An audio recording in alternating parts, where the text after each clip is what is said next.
رمضان المبارک میں کسی غریب کی مدد کرنی ہے تو ساتھ اس کی عزت بھی کرنی ہے۔ نبی پاک علیہ السلام کے دروازے پر جب یہ جملہ ایک ہے لیکن بڑا قیمتی ہے، صحابہ کہتے ہیں جب ہم دروازہ رسول پہ جاتے تھے خیرات بھی ملتی تھی اور عزت بھی ملتی تھی۔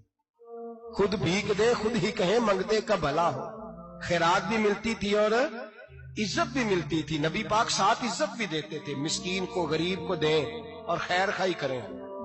جوتے بیچنے والے جوتوں کے ریٹ سستے کریں، کپڑا بیچنے والے کپڑے کا ریٹ، درزی صاحب بھی ریٹ سستا کریں، دکاندار بھی چیزوں کا ریٹ، حکیم صاحب پیسے کم لیں، ڈاکٹر پیسے کم کریں، حکومت نرخوں میں کمی کرے اور یہ کام اجتماعی طور پہ کریں۔ میرے نبی پاک نے فرمایا رمضان غمخواری کا مہینہ ہے، اس میں غمخواری کرنی ہے، دوسرے کا خیال کریں، اظہار کریں، قربانی کریں۔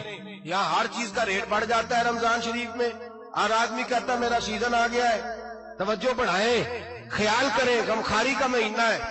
اور پھر آپ لوگوں سے یہ بھی گزارش ہے کہ رمضان المبارک کا جب مہینہ آئے تو جس آدمی کے ساتھ نیکی کرنی ہے وقت پہ کریں۔ کسی غریب کو پیسے دینے ہیں، کپڑے دینے ہیں تو یکم رمضان کو دیں۔ میں اکثر دوستوں سے پوچھتا ہوں، میں کہتا ہوں قاری صاحب نو جوڑا کدو دیندے ہو؟ کہندے ستیویں والے دن۔ میں کہ مینوں لگ گئی سمجھ، تہاڈی سازش ہے کدھر سوان کے پا نہ لوے، ایویں مولوی چودھری صاحب دے نال دے کپڑے پا لے تے کتنے لکھیا ہے اینوں دینا ہے ستیویں؟ تسی دسو ستیویں والے دن کو دردی سی کے دیندا ہے انہوں 3 گنا بھی پیسے دئیے تو کہندا ہے جڑے باقی نے انہاں دے نہیں بٹن پہ لگ دے میرے کولوں، کتھوں جوڑا سی کے؟ تو کس دن دیتے ہو قاری صاحب کو؟ کیا مقصد ہے؟ پہننے کے لیے دے رہے ہو یا اس لیے دے رہے ہو کہ نہ پہن سکے؟ تو بھائی آپ جب کسی کو کوئی چیز دیں گے تو کب دیں گے؟ جب وہ استعمال کر سکے۔ غریب کو لوگ فطرانہ دینے جاتے ہیں عید سے 1 دن پہلے، تو کیا کرے گا اس کا؟ نہ تو کپڑے خرید سکا نہ روٹی لا سکا، بلکہ میرے حضرت صاحب فرماتے ہیں رمضان سے پہلے دے دو، رمضان کی نیت کر کے رمضان سے 1-2 دن پہلے دے دو، اللہ رمضان جتنا ثواب ہی عطا فرمائے گا۔ رمضان سے پہلے دو جس کو کچھ ہے دن، قبل از وقت تیاری کرو۔ میرے قبلہ صاحب فرمایا کرتے اپنے کپڑے بعد میں، غریب کے بچوں کے کپڑے پہلے، اپنے گھر کی ضروریات بعد میں، غریبوں کی ضروریات، اس لیے کہ اللہ پاک نے ان کا رزق بھی ہمارے گھر بھیج دیا ہے، ہماری ڈیوٹی لگائی ہے کہ تم نے بانٹنے والے بنو، اور یہ ذہن بنائے کہ پتہ نہیں کس کا حصہ تھا جو اللہ نے میرے گھر بھیجا، یہ ذہن بنا کے بانٹ، اور جس کو دینے جائیں ہاں آپ کو اجازت ہے تھوڑا بہت پتہ کرنے کی، لیکن تھوڑا بہت تفتیش کرنے کی اجازت، بال کی کھال اتارنے کی اجازت۔ میں نے دیکھا ہے لوگ غریبوں کا انٹرویو لیتے ہیں، تیرا تو فلانا کمانے والا نہیں، تیرا تو فلاں بچہ، او بھائی بہت سارے غریب ایسے ہیں، بڑے ہیں جو کمانے کی کوشش کرتے ہیں لیکن ان کا سبب نہیں بنتا۔ ہاں ہے ایسے لوگ جو سعودی عرب چلے گئے ہیں، کہتے ہیں تیرا تو فلاں باہر نہیں گیا، گیا ہے، لیکن سارے سعودی عرب جانے والے بھی مال کمانے کی طاقت نہیں رکھتے، کئی وہاں بھی بیٹھ کے بیچارے قرضوں میں الجھے ہوئے ہیں، وہاں والوں کے ظلم کا شکار ہے، بہت ساری آزمائشوں میں تو تفتیش عطا فرماتا ہے۔ تو نیت دیکھ تیری کس طرح کی، تو میرے بھائی غریب کو دیں، قبل از وقت دیں۔ رمضان مبارک میں چوتھا کام، بعد آخری اور چوتھا کام سنیں، رمضان میں دین سیکھیں۔ شیطان قید ہوتا ہے زیادہ سے زیادہ، اور جب آدمیوں کا پیٹ خالی ہوتا ہے نا تو ذہن جو ہوتا ہے نا وہ بھی اس کا فریش ہوتا ہے، اس میں کوشش کریں دین سیکھنے کی۔ میرے نبی کریم صلی اللہ علیہ وسلم نے اس دین کو علم کا دین قرار دیا ہے، شعور کا دین قرار دیا ہے، فہم کا دین قرار دیا ہے۔ نبی پاک صلی اللہ علیہ وسلم نے فرمایا ایک عبادت کرنے والا عشاء کے بعد کھڑا ہو اور فجر تک نماز پڑھتا رہے، ایک عالم دین عشاء پڑھ کے سو جائے اٹھ کے فجر پڑھ لے تو وہ 70 عبادت کرنے والوں کا درجہ زیادہ نہیں، عالم کا درجہ پھر بھی زیادہ ہے، اس عالم دین کا درجہ زیادہ ہے، اس لیے کہ وہ لوگوں کو آگاہی دیتا ہے، شعور بخشتا ہے۔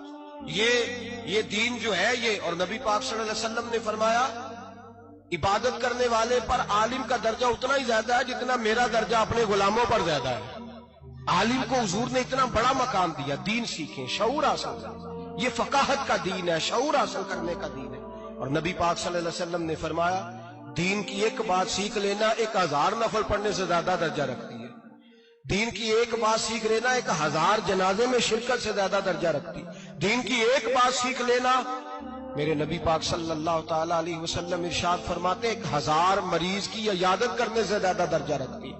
فرمایا جس نے رات کے ایک لمحے میں دین کی ایک بات سیکھی اللہ اسے ساری رات عبادت کرنے سے زیادہ ثواب عطا فرمائے گا۔ میرے اسا فرمایا کرتے جب سیکھنے والے کو یہ ثواب ملے گا تو بتائیے سکھانے والے کو کتنا ثواب ملے، اسے اللہ کتنا درد۔ رمضان آ رہا ہے، شیطان قید ہے، دین پھیلانے کی کوشش کریں، جد و جہد کریں۔ بڑی نیند آتی ہے فجر پڑھ کے، لیکن اگر کسی کا ارادہ بن جائے کہ دین سیکھنا بھی ہے اور دین بچوں کو، تو پھر کوئی نیند غلبہ۔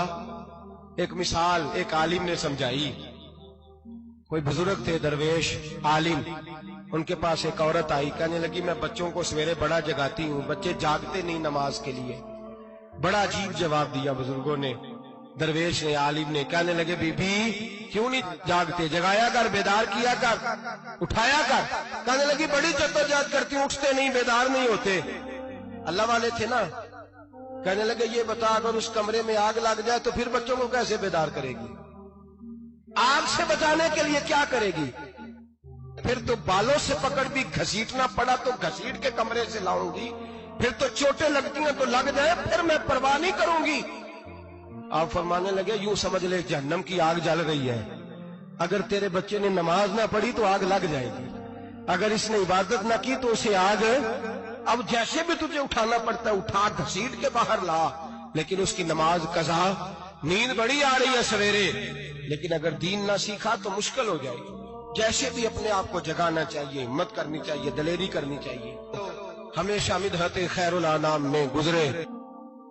احمد کبیر رفاعی کہتے میں گزر رہا تھا، ایک دن میرے ساتھ ایسا ہوا کہ میں گزر رہا تھا کھیت کے اندر سے، ادھر بھی پانی تھا ادھر بھی پانی تھا۔ ہوتا ہے نا پانی پانی ہوتا ہے فصلوں میں کئی دفعہ، کب ہوتا ہے زیادہ پانی؟ نہیں جب کدو کری ہے جی، اور جب کدو کرتے ہیں نا تو دونوں جانب پانی بھرا ہوتا ہے نا جی، وہ ٹریکٹر بھی پانی میں چلتا ہے۔ میں پینڈو ہوں نا، مجھے زیادہ پتا ہے تو کیا حالات ہوتے ہیں۔ تو وہ ادھر بھی پانی ادھر بھی پانی، تو درمیان میں سے وہ منڈیر ہوتی ہے چھوٹی سی، بات ٹاکھی تھا اپنی زبان ہے، تو کہتے ادھر بھی پانی تھا ادھر بھی پانی تھا۔ سید احمد کبیر رفاعی کہتے ہیں میں گزر رہا تھا، عصر کی نماز کا ٹائم ہو گیا، میں جلدی جلدی جا رہا، سامنے سے کتا آ گیا۔ انسان اشرف المخلوقات ہے، لیکن وہ اللہ کا شکر کرے گا کہ اس نے مجھے اشرف بنایا ہے۔ یہ نہیں کہہ سکتا کہ یہ مخلوق حقیر ہے، یہ بری ہے، یہ نہیں کہہ سکتا، شکر کرے کہ مجھے اللہ نے اشرف سید احمد کبیر رفاعی کہتے ہیں کتا آ گیا سامنے سے۔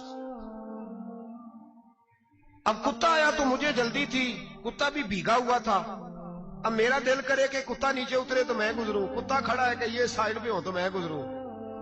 کہتے ہیں دیر ہو گئی تو مجھے ڈر لگتا تھا، میں نے کبھی کتے کو بھی نہیں جھڑکا تھا، کبھی کتے کو بھی، اپنی اتنی حیثیت ہی نہیں، جھڑکا ہی نہیں کبھی کسی سے۔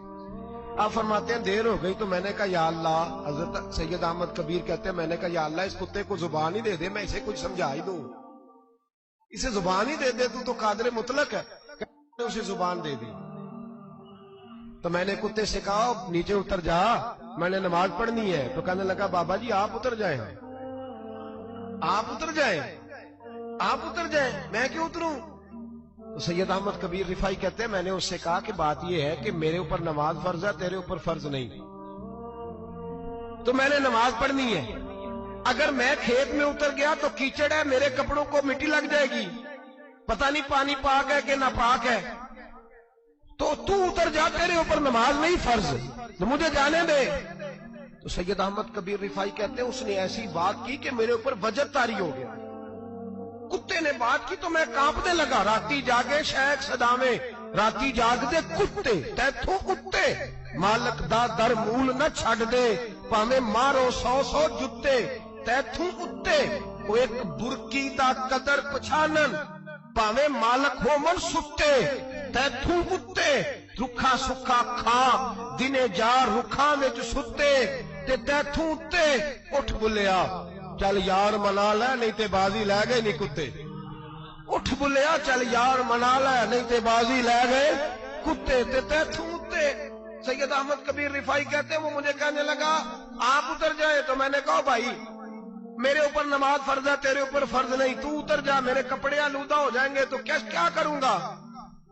تو کہتے ہیں اس نے بات کی تو میں گھبرا گیا اور چھلانگ لگا کے میں کھیت میں اتر گیا۔ مجھے کہنے لگا بابا جی کپڑے اگر آپ کے کیچڑ سے آلودہ ہو گئے تو پانی سے صاف ہو جائیں گے، اور اگر مجھے حقیر جان کے آپ کا دل آلودہ ہو گیا تو 7 سمندروں سے بھی صاف نہیں ہوگا۔ کپڑے پانی سے دھل جائیں گے، اور دل اگر تکبر سے آلودہ ہوا تو 7 سمندروں سے بھی صحیح ہو سکتا نہ نہ نہ۔ حقیر نہیں جاننا، نہ مولوی کو، نہ صوفی کو، نہ درویش کو، نہ کھیت میں کام کرنے والے کو، نہ پٹھے پہ مزدوری کرنے والے کو، نہ گاڑی کا شیشہ صاف کرنے والے کو، نہ تیل ڈالنے والے کو، نہ کسی کو حقیر نہ جان، نہ کسی کے حال پہ طنز کر، نہ کسی کے غم کا مذاق اڑا، وہ جسے چاہے جیسا نواز دے۔ یہ مزاج لطف رسول ہے۔ نہ کوئی آیا لے کے چلا گیا، کوئی عمر بھر بھی نہ پا سکا، میرے مولا تجھ سے گلا نہیں، یہ تو اپنا اپنا نصیب ہے۔ بھائی حقیر نہیں جاننا۔ سید احمد کبیر رفاعی فرماتے ہیں وہ کتا تو گزر گیا، میں دوڑا گھر گیا، جا کے میں نے غسل کیا، کپڑے بدلے۔ فرماتے ہیں پہلے بھی میں عصر پڑھتا تھا، پر آج جب نماز پڑھی تو بڑا ہی مزہ آیا۔ میں سر سجدے میں رکھوں میرا اٹھانے کو جی ہی نہ چاہے، میں رکوع میں جاؤں تو میرا سر اٹھانے کو دل ہی نہ چاہے۔ میرا دل کرے آج مغرب لیٹ ہو جائے، آج سورج دیر سے غروب ہو، میں آج سارا دن عصر ہی پڑھتا رہوں۔